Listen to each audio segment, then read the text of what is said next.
যেতিয়াই কোনো ৰোগ হয় চকু বন্ধ কৰি কোৰআনে কাৰিমৰ সৰু এটি আয়াত মনে মনে পঢ়ি থাকক আল্লাহ ৰাব্বুল আলামিন শিফা দান কৰিব সেই ৰোগৰ পৰা আপুনি মুক্তি লাভ কৰিব কোৰআনে কাৰিমৰ এই গুৰুত্বপূৰ্ণ আয়াতটি মই লাহে লাহে কৈ দিম এটা এটা শব্দ মই কৈ দিম লিখি লৈ মুখস্থ কৰি ল'ব চাই চাই পঢ়িলেও হ'ব যি সকলে এই আমল কৰিছে তেওঁলোকে ফলাফল লাভ কৰিছে ইনশাআল্লাহ আল্লাহৰ জাতৰ ওপৰত ইয়াকিন ৰাখি এই আমলটি আপুনি কৰক আপোনাৰ ৰোগ যিমানে কঠিন নহওক কিয় যত নেকি ডক্টৰে হাত ডাঙি দিছে লা ইলাজ বিমাৰ হয় যি বিমাৰৰ কোনো চিকিৎসা নাই তেনেকুৱা ৰোগ যদি হয় আল্লাহ ৰাব্বুল আলামিন আপোনাৰ ৰোগ আৰোগ্য কৰি দিব আল্লাহ তাআলা শিফা দান কৰিব আল্লাহৰ জাতৰ ওপৰত ইয়াকিন ৰাখি এই আমলটি আপুনি কৰিব লাগিব মনত ৰাখিব শিফা একমাত্ৰ আল্লাহৰ হাতত হয় কোনো ৰোগ কোনো ডক্টৰ কবিৰাজে ভাল কৰিব নোৱাৰে যেতিয়া নেকি আল্লাহৰ হুকুম নহয় যেতিয়া আল্লাহ তাআলা সেই ঔষধত সেই দাৱাইৰ মাজত আল্লাহ তাআলাই শিফা নিদিয়ে কোনো ঔষধে ৰোগ ভাল কৰিব নোৱাৰে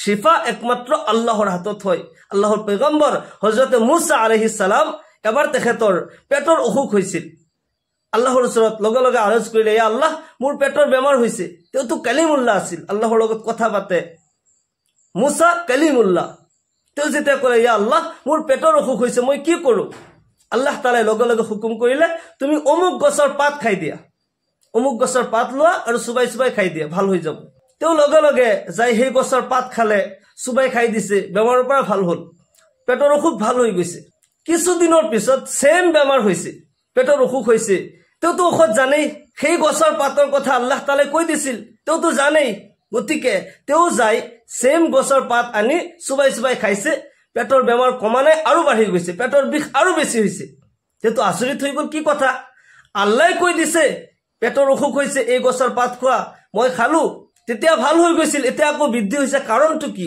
বেমাৰটো সেম লগে লগে সিজদাত পৰি গল ইয়া আল্লাহ তোমাৰ কি মহিমা তুমিয়ে দেখোন কৈছা অমুক গছৰ পাত খোৱা ভাল হৈ যাব এতিয়া মই সেই গছৰ পাত খাইছো আৰু বৃদ্ধি হৈ গৈছে বাঢ়ি গৈছে কাৰণটো কি আল্লাহ তাআলাই হে মুসা শিফা হে পাতৰ মাজত নাই আৰোগ্য হে পাতৰ মাজত নাই আৰোগ্য আল্লাহৰ হুকুমত আছে মোৰ হুকুমত আছে কোনো দাৱাই কোনো ঔষধে তেতিয়ালৈকে ভাল কৰিব নোৱাৰে যেতিয়া নেকি আল্লাহ তাআলাই হে ঔষধৰ মাজত শিফা নিদিয়ে গতিকে আমাৰ যেতিয়া বেমাৰ আজাৰ হয় আমি আল্লাহৰ পৰা শিফা বিচাৰিব লাগিব তেতিয়া হে ঔষধৰ মাজত আল্লাহ তাআলাই শিফা দিব তেতিয়া আমি আৰোগ্য লাভ কৰিম মদদ আল্লাহৰ পৰা বিচাৰিব লাগিব যেতিয়া বেমাৰ আজাৰ হয় বিপদ আপদ হয় আমি অধৈৰ্য হ'ব না লাগে আল্লাহৰ পৰা বিচাৰিব লাগে দোয়া কৰিব লাগে বেমাৰ আজাৰ এইবোৰ আল্লাহৰ নিয়ামত হয় ৰোগ কিন্তু মানুহৰ কাৰণে আল্লাহৰ পক্ষৰ পৰা বহুত ডাঙৰ নিয়ামত যেতিয়া বেমাৰ আজাৰ হয় যেতিয়া জীৱনত কোনো পেৰেশানি আহে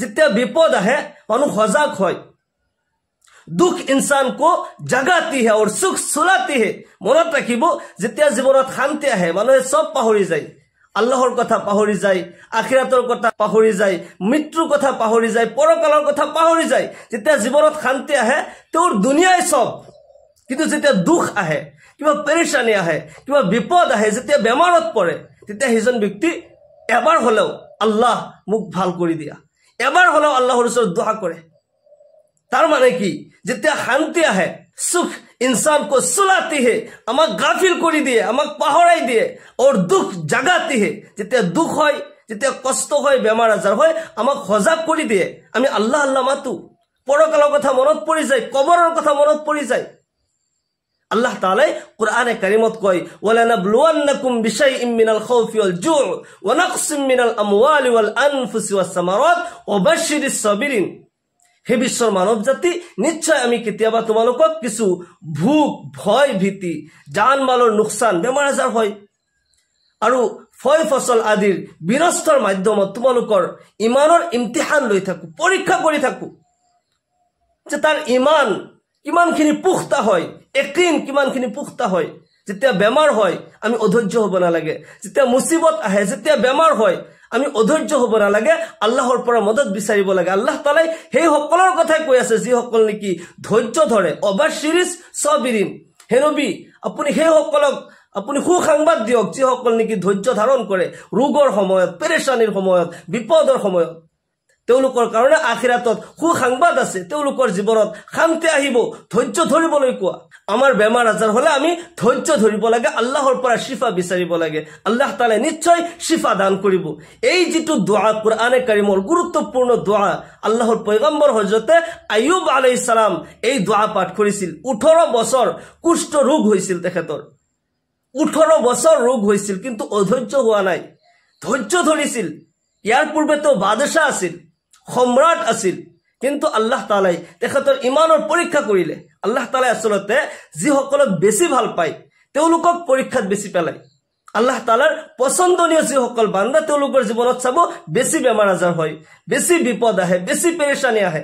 কিয়নো এই দিন, এই জীৱন কেইটামান দিনৰহে, ইয়াৰ পৰা আমি যাব লাগিব।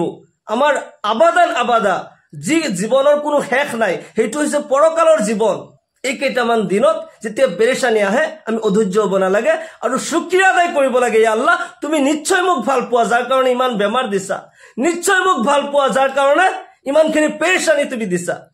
আল্লাহৰ পয়গম্বৰ হযৰতে আইয়ুব আলাইহিস সালাম অধৈৰ্য হোৱা নাছিল। 18 বছৰ এই বেমাৰ হৈ আছিল, লা ইলাজ বিমাৰ, যাৰ কোনো চিকিৎসাই নাই। ঘৰ বাৰী সকলো শেষ হৈ গ'ল, দালান কোঠা সকলো শেষ হৈ গৈছে, নিজৰ বিবি পৰ্যন্ত গুচি গৈছে, একমাত্ৰ বিবি ৰহিমাৰ বাহিৰে বাকী সকলো গুচি গৈছিল। আইয়ুব আলাইহিস সালাম অৱশেষত 18 বছৰৰ অন্তত আল্লাহ তাআলাই নিজাকৈ এই দোয়া শিকাই দিছে।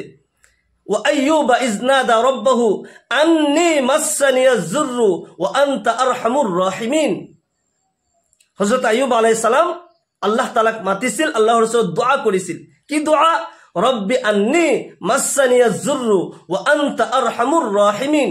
যেতিয়া কোনো কঠিন ৰোগ হয়, যেতিয়াই কোনো ৰোগ হয়, চকু বন্ধ কৰি এই দোয়াটি মনে মনে পঢ়ি থাকিব। আল্লাহ ৰাব্বুল আলামিন যিমান কঠিন ৰোগ হলেও আপোনাক শিফা দান কৰিব। মদত একমাত্ৰ আল্লাহৰ পৰা আমি বিচাৰিব লাগে, শিফা আল্লাহৰ পৰা বিচাৰিব লাগে। আপুনি সাধাৰণতে জেনেৰেল যিখিনি চিকিৎসা কৰিব লাগে এইবিলাক কৰি থাকক, কিন্তু এইবিলাক কোনো ঔষধৰ মাজত মনত ৰাখিব কোনো শিফা নাই যদি আল্লাহৰ হুকুম নহয়। গতিকে চকু বন্ধ কৰি মনে মনে ধ্যান কৰি একমাত্ৰ আল্লাহৰ ওচৰত মই মদত বিচাৰি আছো। আল্লাহ তাআলা তোমাৰ বাহিৰে, তোমাৰ অবিহনে মোৰ এই ৰোগৰ পৰা কোনেও আৰোগ্য দিব নোৱাৰে। একমাত্ৰ সকলো শক্তি তোমাৰ হাততে আছে। ধ্যান কৰি মনে মনে এই দোয়াটি যিমান বেছি পাৰে পঢ়ি থাকিব। ৰব্বি আন্নী, মই লাহে লাহে কৈ দিছো, ৰব্বি আন্নী মাসসানিয়াজ যুররু ওয়া আনতা আরহামুর রাহিমিন। রব্বি আন্নী মাসসানিয়াজ যুররু ওয়া আনতা আরহামুর রাহিমিন।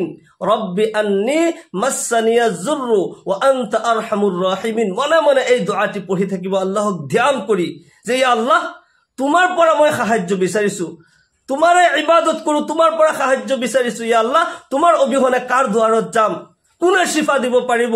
তুমিয়েতো বেমাৰ দিছা, তুমি শিফা দান কৰা। আল্লাহৰ ওচৰত মনে মনে ধ্যান কৰি এই দোয়াটি পঢ়ি থাকিব, আল্লাহ ৰাব্বুল আলামিন নিশ্চয় শিফা দান কৰিব। মহান আল্লাহ তাআলাই সকলোকে সুস্বাস্থ্য ৰাখক, সকলোকে আল্লাহ তাআলাই ইহকাল পৰকালত কামিয়াবি দান কৰক।